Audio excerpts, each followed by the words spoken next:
Hey guys, it's Rachel. It is Thankful Thursday, but this week we're going to be looking at triggers as a whole, as a kind of general problem, a general issue, something that comes up time after time with regards to eating disorders. So what are different triggers? Because obviously there's different triggers for different people. Where may those triggers come from? How can we maybe understand where those triggers are coming from and what they're doing to us? How various things that are around us, health campaigns, for example, articles, endless articles, which are telling us that if we have too much of this, like too much sugar, too much whatever, that, you know, all these bad awful things are going to happen to us, when in reality life is all about moderation. And in my opinion and my feel, and obviously it depends on various health conditions you might have, but I consider myself to be healthy. Any doctor would say that I'm healthy, I'm a healthy weight, my body is healthy, my body functions. I do have problems in terms of pain with my joints. But with regards to the diet that I eat, it doesn't need restricting. It doesn't need less of something or more of anything. The only thing it maybe needs more of is protein, because I'm vegetarian, and I have been since I was 12, so that was way before my eating disorder. So as a whole, there's a lot of things, a lot of campaigns, a lot of noise, a lot of bombardment of these voices that come from all different places. And when you're trying to recover, you might not identify that as a trigger, but it can be really difficult, because when we're recovering, we're also very vulnerable. So if we're flicking through a paper and there's an article on, you know, scientists say that too much what have you, it's too much sugar is going to cause all these problems and slow down your metabolism and do all of this, it's going to kind of freak you out. And so your base, your reassurance on healthy eating might be taken to extremes. And I want us to try and understand some of that, but I also want us to step away from eating disorders and to look at triggers with regards to other mental health problems we might have. So there may be certain triggers that impact our mood, certain triggers related to abuse, post-traumatic stress disorder, triggers related to anxiety. So what you've got to understand, that whilst certain situations or articles or people or things may impact your eating disorder, there's also going to be something there about your mood being impacted by that, your anxiety levels being impacted like that, which might then affect your behaviours. And I've said it, and I just said it before, and I've said it a million times before in these videos, that I personally feel that you're at your most vulnerable when you are starting to recover, because it's a really, really scary thing, and you're trying to make those steps forward for yourself, and you're hyper aware of everything. And so it wouldn't surprise me, it doesn't surprise me, that perhaps in your early stages of recovery, or even throughout your recovery, that you're maybe more triggered than you actually were when you were poorly, because everything becomes more alive. Everything is suddenly pointing at you and screaming at you, because you're doing your best to fight an illness, you're doing your best to eat healthily, to remain, gain, lose, whatever it is, to be healthy. You're engaging in activities socially, whatever, academics, that are all helping your recovery. And sometimes it can feel, I think for me anyway, it was like my whole body was like hyper aware to everything, every comment, every conversation about a diet, and it was just kind of like, can everything stop going on around me, because I'm trying to focus on me, and all this noise is so loud, and I've got the noise in my head. And triggers are going to be inescapable. There are certain steps you can take.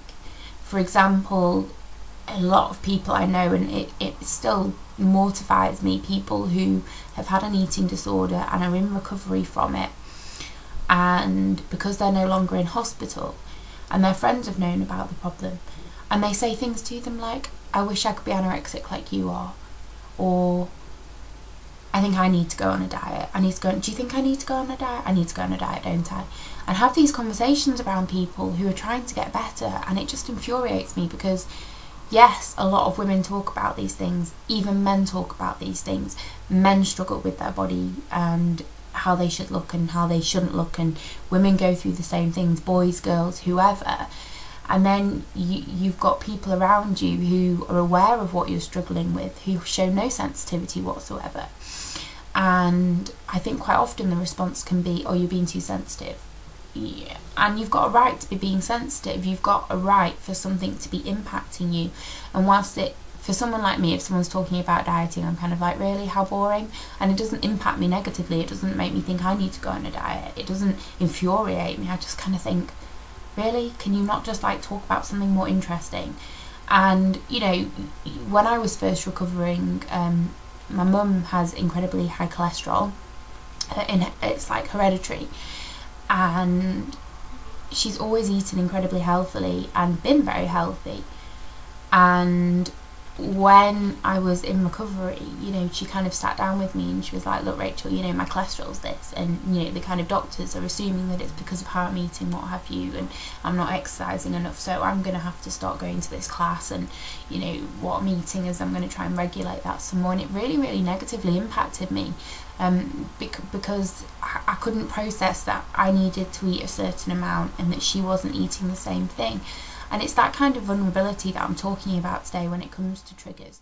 Yeah, you're going to want to surround yourself with people who are more positive, who are maybe more inspiring, and that isn't to say that you can't be friends with other people, but often having a balance of like people who do understand you, so people who are at a similar point of recovery than you, even people who are not necessarily at a similar point, but you can reflect on that and kind of think, well, you know, they're where they are and I don't want to be back in that place. So it's having a balance of sort of things around you that are going to help you move forward.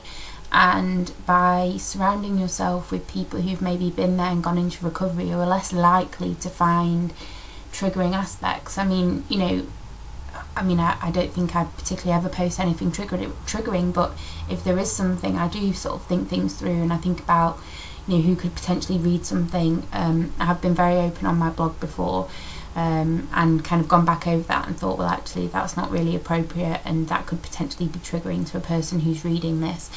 We can't close the world, we can't shut out everything that's around us, but what we can do is try to understand why different things trigger us. What maybe is more difficult to understand is why we may feel triggered with regards to anxiety, why we may feel triggered with a connection to a flashback and something to do with trauma, what might trigger some form of depression in us. And it's hard. That's a really, really hard one, because it took me a really long time and an awful lot of therapy to figure out exactly what was going on for me. And it was kind of trial and error, and there were things that did impact me and then things that didn't. And it also has to do with where you are at a certain point. So you may well be in a more vulnerable headspace and something is more triggering to you. We're all human, we're all allowed to have sensitivities. There's certain things that impact me more at certain times, days, because something's happened that day. If there's been some form of rejection, then I may be more vulnerable the next day to something that can feel that way when it isn't intended that way. And my only suggestion with regards to triggers for things like flashbacks and such is you need to talk about it, and you need to talk about what's going on for you. You need to be helped to understand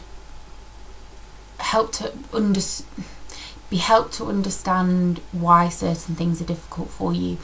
And it frustrated me an awful lot at the time, but as part of my illness when I was ill, I used to have incredibly bad visual hallucinations, and I didn't understand what they were connected to. I had like quite severe amnesia about what the trauma was that had happened to me, and I was having these flashbacks and I was having these visual hallucinations. And somebody said to me, it was when I was in treatment, and they were like, but they're a behaviour. And I was so frustrated, I was so angry. I was like, how dare you say that that is a behaviour? And they were like, well, it is, it's a behaviour, it's a coping mechanism. You have to see that behaviour in a similar way as you would see restriction or purging or self-harming or drinking or drugs. And I was kind of like, how are they the same? I can't control what is happening with these hallucinations. I do not choose to have these. And they said, well, no, but you don't choose to use your other behaviours. But by seeing them as behaviours, you can learn to understand that you can control them. And what happened from that point was that as much as I hated it, I started to think, well, what if that visual hallucination is a behaviour? It's a way of coping. So just like skipping lunch or having a drink or hurting yourself or purging or binging or whatever it is that you do is a behaviour, there's something in your head stopping you from really feeling what you're feeling. If you start to see those difficulties as behaviours in the same way you're seeing your eating disorder behaviours, it becomes a lot easier to manage those triggers.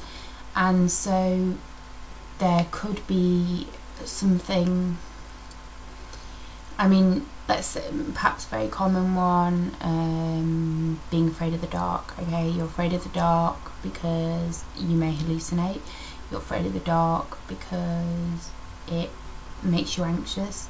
You're afraid of the dark because it means that your thoughts are taking over, you're trying to sleep and your thoughts are just going everywhere. You're afraid of the dark because you're afraid of what has happened to you in the past in the dark, or what could potentially happen. And so by doing something, I know this is very simplistic, putting on a light and having that light maybe coming through the door, you're going to manage some of that's a trigger. For example, the dark is a trigger.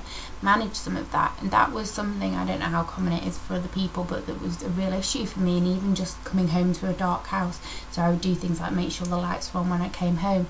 And so it's identifying the things that make you feel unsafe. Now, you have to be careful with that, because obviously when you're challenging an eating disorder, you need to be challenging yourself.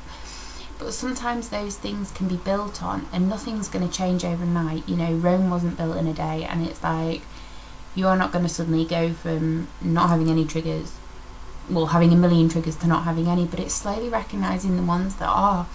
And, you know, you, like I said at the beginning of the video, you can't change the world around you. You can't change what could happen when you walk down the street or you open a door into a shop. You can't change those things, but by understanding some of those things, when those things might happen, you have a means of managing that.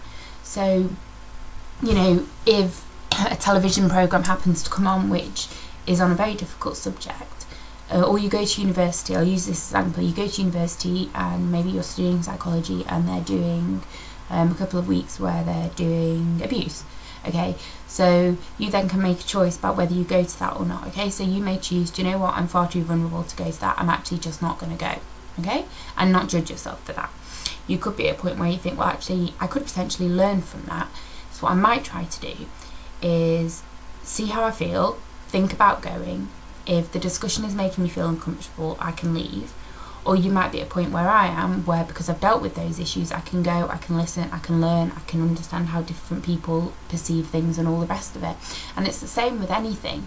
And that's what I'm saying about your friendships, that you might have people who like don't even have eating disorders but constantly go on diets. I had that when I was recovering, and I would spend limited time with those people, and if the conversation turned to dieting, I would say something like, I'm going to go make a cup of tea.